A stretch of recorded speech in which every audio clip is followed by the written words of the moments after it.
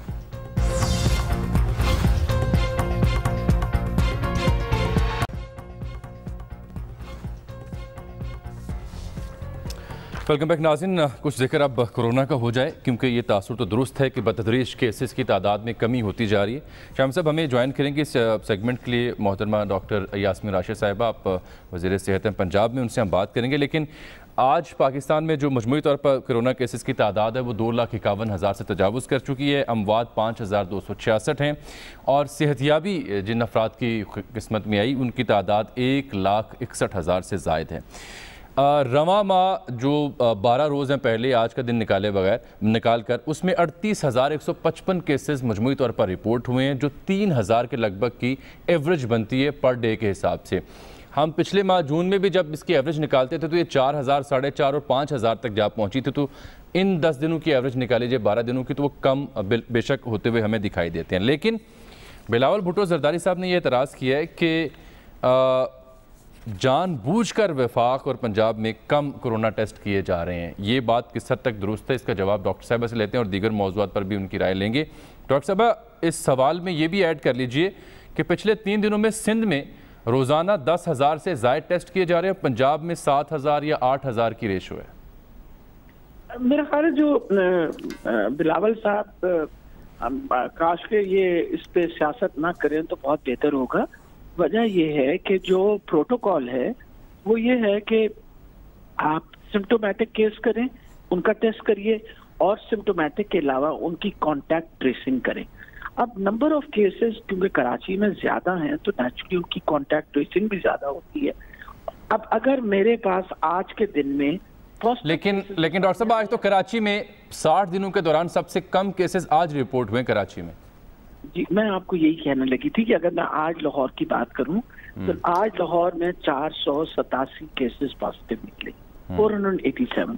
Total number of fertility Punjab میں total Punjab کے اندر 487 cases نکلے اور فرٹیلٹی ریٹ پچھلے 24 گھنٹے کے اندر 7 کیسز ہیں, یعنی 7 لوگ جو ہیں وہ لقمہ اجل ہو گئے اور ٹیسٹ جو ہیں وہ 7,481 ہیں. امپورٹنٹ یہ چیز ہے کہ اگر ہم وہ پروٹوکول فالو کر رہے ہیں جو ہمیں بتایا گیا ہے کہ آپ نے سمپٹومیٹک پیشنٹس اور ان کی کانٹیکٹ ٹریسنگ کرنی. پہلے ٹیسٹ ہمارے اس لیے بھی زیادہ ہوتے تھے کہ جتنی فلائٹس آتی تھیں آپ کو پتا ان سارے پیسنجرز کے بھی ٹیسٹ اب کرتے تھے.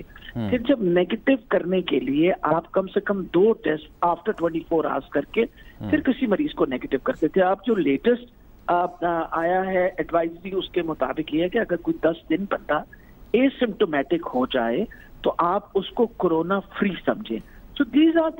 یعنی 10 دن بعد شخص جو ہے متاثرہ وہ جراثیم نہیں پھیلا سکتا کورونا کا؟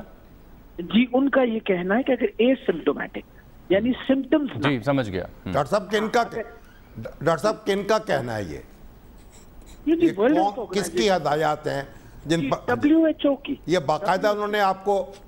جی ٹھیک. یہ ساری ایڈوائزریز جو ہیں وہ WHO کی ایڈوائزریز ہیں جس میں نمبر 1 یہ کہ آپ سمپٹومیٹک پیشنٹ اور اس کے کانٹیکٹ ٹریسنگ کریں. اب ہم نے مزید کانٹیکٹ ٹریسنگ بڑھانے کو بھی کہا ہے. ہم نے رینڈم سیمپلنگز بھی بہت زیادہ کر رہے ہیں. رینڈم سیمپلنگ بھی اب اسی لیے کر رہے ہیں دیکھنے کے لیے کہ انفیکٹیوٹی کتنی ہے اور الحمدللہ پنجاب کے اندر انفیکٹیوٹی کمپیریٹیولی کم ہو گئی ہے. شروع میں بھی انفیکٹیوٹی ہماری سندھ کے مقابلے میں تھوڑی کم تھی, اب مزید کم ہو گئی ہے. تو میرا خیال ہے کوئی مقابلے والی گیم نہیں ہے. یہ تو یہ ہے کہ نیچرلی کہیں کچھ علاقے میں اب خیبر پختونخوا کے اندر وبا کی بہت بڑی تیزی ہے. یہ تو نہیں ہے کہ وہ بھی ٹیسٹ کر رہے ہیں. سو امپورٹنٹ ٹو انڈرسٹینڈ ہے کہ جی ہمارے پاس جو سب سے بڑی تعداد تھی وہ لاہور کی تھی. لاہور کے اندر آپ کو پتا ہے کہ 44,000 مریض جو ہیں وہ انفیکٹڈ تھے. اگر میں 11 جون کی بات کروں تو اس رات ہمارے پاس 1106 مریض یا انٹینسو کیئر میں تھے یا وینٹیلیٹرز پہ تھے یا آکسیجنیٹڈ بیڈز پہ تھے. الحمدللہ آج کی رات کی اگر میں بات کروں تو ہمارے وی ور ڈاؤن ٹو 240 کیسز. اس کا یہ مطلب ہے کہ گریجولی ریڈکشن ہوئی ہے ان دا نمبر آف کیسز. تو ڈاکٹر صاحب جو کرنٹینا سینٹر تھا ایکسپو سینٹر میں اس میں تمام مریض ڈسچارج ہو گئے وہ ختم ہو گیا اور اس پہ جو بل آیا اس کے اوپر بھی آپ کے خاصا دلچسپ تبصرہ تھا وہ کیا صورتحال ہے ذرا واضح کیجیے گا. اچھا میں تھوڑا سا یہ بتاتی چلیے دیکھیں we had made that as quarantine centres. Total number of patient جو لگ بھگ وہاں داخل ہوئے وہ تقریباً 1100 کے قریب ڈیورنگ دا ہول پیریڈ جتنا عرصہ ہو رہا. ابھی کیونکہ آپ کو پتا جون کے مہینے میں ایک وبا کی ایک دم اسپائک جب آئی تو پھر وہاں این ڈی ایم اے نے ہم کو تقریباً 300 بیڈ آکسیجنیٹڈ بھی کیے. اب آکسیجنیٹڈ بیڈس کو as a backup plan ہم نے رکھا ہوا ہے. آپ کو پتا ہے کہ قربانی کی عید آ رہی ہے, پھر محرم ہے, اور آپ کو پتا ہے کہ جس طریقے سے ہم اپنا ایس او پیز فالو نہیں کرتے, ہمیں شک ہے کہ یہ نہ ہو خدا نہ خواستہ ایس او پیز فالو نہ ہو تو پھر کوئی اسپائک آئے, تو we need to have a backup plan for that. تو جب تک یہ بیک اپ پلان کے لیے رکھا گیا ہے, اور میں یہ بتاتی چلی جاؤں کہ یہ غلط فہمی جو ڈالی گئی کہ ہم سے کرایہ مانگا انہوں نے, so some sort of a مس انڈرسٹینڈنگ. ایکچولی 11 اپریل کو یہ ڈیسیجن لے لیا گیا تھا کہ کوئی کسی قسم کا کرایہ نہیں ہوگا, ہم صرف اور صرف بجلی کا اور گیس کا بل دیں گے. تو وہ 2 کروڑ روپیہ بنتا ہے, وہ کوئی تقریباً 1 کروڑ اور 51 لاکھ انہوں نے بتایا ہے وہ بنتا ہے. کیونکہ نیچرلی جب گرمی اور اتنے بڑے بڑے ہالس تھے اینڈ وہ کانسٹنٹلی بینگ ان کو تو ٹھنڈا رکھنا پڑا تھا جو لوگ اندر تھے, چاہے وہاں اندر 40 بندے ہوں یا 50, تو آپ کو تو پورا ہال ٹھنڈا کرنا پڑتا تھا. So that is the amount of money. باقی ہمارے اس کی جو بل پے کیا تھا اس کی سارا وہ جو اس میں اکوپمنٹ وغیرہ ڈالا تو وہ کوئی تقریباً 2 کروڑ کا بل دیا تھا. تو یہ مجھے بڑا دکھ ہوتا ہے جب بار بار ایک وہاں 96 کروڑ لگ گئے 97. دیٹ واز این ایسٹیمیٹ, اور ہم نے تو یہاں تک کہ اب اس کی پوری انوینٹری بنائی ہے اور انشاءاللہ اس میں سے کوئی چیز ضائع بھی نہیں ہونے دیں گے. ایک اور بڑا اہم ایشو اس پہ شامی صاحب بھی آپ سے بات کریں گے. جو ڈاکٹرز کو کہا جا رہا ہے کہ وہ جنیرک نیم لکھیں, ادویات کا برانڈ کا نام نہ لکھیں, اس کے پیچھے کیا ریزنز ہیں اور اس سے نقصان کیا ہوگا, کیا اس کو بھی انڈرسٹینڈ کیا گیا؟ کیونکہ کوئی کمپنی ٹھیکے میں جا کر بہت کم قیمت میں وہ آپ کو بٹ دے دے, آپ اسے دے دیں پروڈکٹ کہ آپ بنا لیں اتنے 1 روپے میں پیناڈول, لیکن بعد میں پتہ چلے کہ اس میں ہے ہی کچھ نہیں, تو پھر نقصان تو مریض کا ہوگا. میرا خیال ہے اس طرح کی ڈاکٹر صاحب یہ جو جنرک نیم ہے, آپ کو یاد ہوگا جب پیپلز پارٹی کے دور حکومت میں ذوالفقار علی بھٹو صاحب کے شیخ رشید صاحب وزیر صحت تھے, اس وقت یہ تجربہ کیا گیا تھا اور یہ پھر ناکام ہو گیا تھا, اسے واپس لینا پڑا تھا. تو اب یہ پھر دوبارہ یہ ڈاکٹر سے کہا جا رہا ہے کہ وہ جنرک نیمز استعمال کریں ادویات کے. نہیں, وہ یہ نہیں ہوتا جی. پریکاشنری میجر کئی دفعہ یہ ہوتا ہے کہ بہت ساری دوائیوں کے سملر نام ہوتے ہیں تو وہ کہتے ہیں سالٹس کے نام لکھ دیا کریں جسٹ ٹو بی 100% شیور. ایسی کوئی انسٹرکشن نہیں آئی ہے ابھی. تو دیکھیں ہم سب سے امپورٹنٹ یہ چیز ہے, اگر ہم اپنا کمپیریزن شروع کر دیں, اگر بنگلہ دیش سے ہی ہم کمپیریزن کریں, آپ کو پتا ہے کہ وہاں ٹوٹل نمبر آف ڈرگس جو رجسٹرڈ ہیں وہ کمپیریٹیولی کم ہیں. ہم نے بہت بڑی تعداد ڈرگس کی رجسٹر کی بھی ہے. We'll have to go through all our pharmacopoeia again, اور دیکھنا پڑے گا کہ اس کو ہمیں کسی طریقے سے ریشنلائز بھی کرنا پڑے گا. اسینشل ڈرگس کون سی ہیں, یہ سارا کچھ we'll have to work in it, اس پہ کام انشاءاللہ شروع کریں گے. لیکن آپ نے جس طرح فرمایا بالکل پیپل پارٹی کے زمانے میں مجھے بہت اچھی طرح یاد ہے کہ جنرک پہ ہوا تھا, پھر later on it definitely field. ابھی تو جو انٹرنیشنل آپ کے یہ جو ہیں کمپنیز جو کارپوریشنز ہیں ان میں سے تو naturally they will be using their brand names. ٹھیک ڈاکٹر صاحب, عید کی آمد بھی ہے, منڈیاں بھی لگیں گی, قربانی بھی ہوگی, گھروں میں لوگ آئیں جائیں گے بھی, تو ایک خدشہ تو ہے. اس خدشے سے نمٹنے کے لیے کوئی تیاری, کوئی مینٹلی آپ لوگ تیار ہیں کہ کیا اسٹریٹجی اڈاپٹ کی جائے گی تاکہ یہ دیہاتوں تک نہ پہنچ جائے, کیونکہ ایک بہت بڑا الارم ہے یہ. تو دیکھیے جی, سب سے بڑی بات تو یہ ہے کہ آلریڈی بڑے اسٹرکٹ ایس او پیز جو ہیں وہ بنائے گئے ہیں مویشی منڈیوں کے لیے. جو منڈیاں ہیں ان کی تعداد بڑھا دی گئی ہے. تاکہ بہت زیادہ کراؤڈنگ نہ ہو.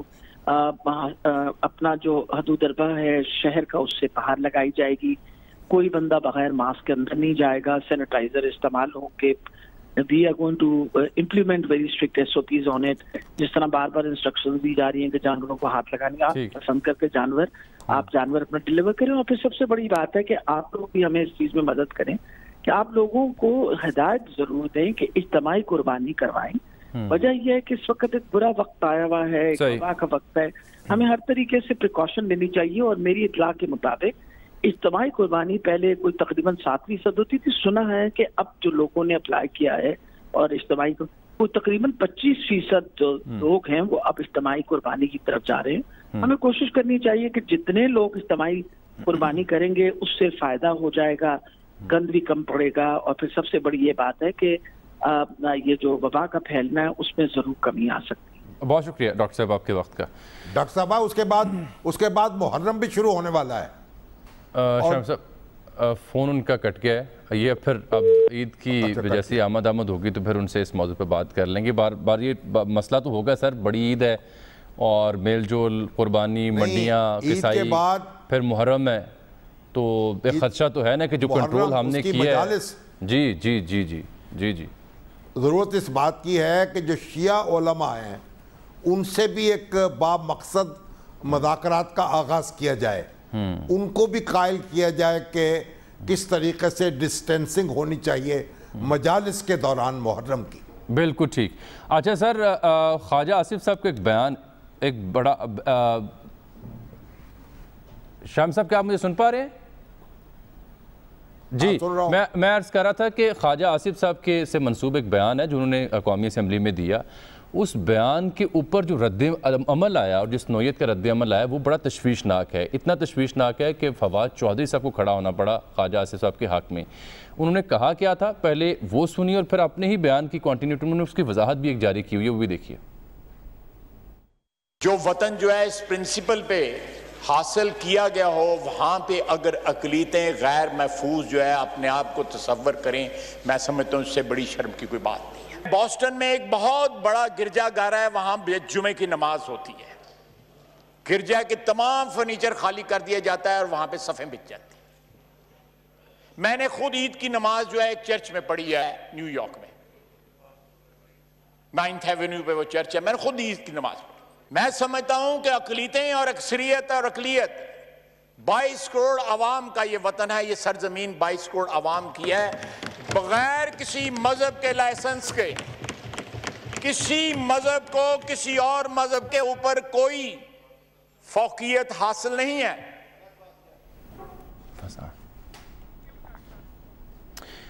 پھر انہوں نے ٹویٹ کی صورت میں بھی اپنی تقریر کا ایک حصہ پیش کیا, ذرا وہ بھی دیکھیے. میں نے حقوق کے برابری کی جو بات کی ہے وہ پاکستان کے آئین میں درج ہے. وہ ایک آئینی بات ہے جس کا ہم نے حلف لیا ہوا ہے, اور آئین کے تحت جو ہے تمام پاکستانی جو ہے نا ان کے حقوق جو ہیں, آئینی حقوق جو ہے وہ برابر ہے. مذہب کو میں نے کوئی اس میں ڈریگ کرنے کی کوشش نہیں کی. یہ ایشو ہے بیسیکلی بنیادی حقوق جو آئین نے پاکستانی شہری کو, فنڈامنٹل رائٹس کا, جس کو میں نے ریز کیا ہے. اور فنڈامنٹل رائٹس جو ہے وہ تمام. تو شامی صاحب اس پر فواد چودھری صاحب نے کہا کہ سیاسی اختلافات اپنی جگہ. خواجہ آصف نے کہا پاکستان کے آئین میں تمام مذاہب کو برابر کی آزادیاں ہیں. ان کی یہ بات بالکل درست ہے. اس کو لے کر خواجہ آصف کے خلاف فتویٰ بازی کرنے والے مودی اور بھارتی شدت پسندوں کی سوچ کے حامل لوگ ہیں. ایسی سوچ کو یکسر مسترد کرنے کی ضرورت ہے.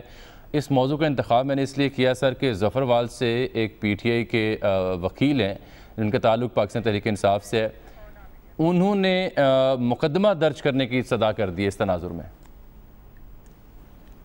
پہلی بات تو یہ سنیں کہ قومی اسمبلی میں جو اظہار رائے کیا جاتا ہے اور جو تقریر کی جاتی ہے اس پر کسی عدالت میں کوئی مقدمہ نہ چلایا جا سکتا ہے نہ کسی تھانے میں درج کیا جا سکتا ہے. تو جن وکیل صاحب نے ایسی کوشش کی ہے وہ قانون سے ناواقف ہیں. ایک بات. دوسری بات یہ ہے کہ جو مذہبی موضوعات ہیں ان پر اظہار خیال کرتے ہوئے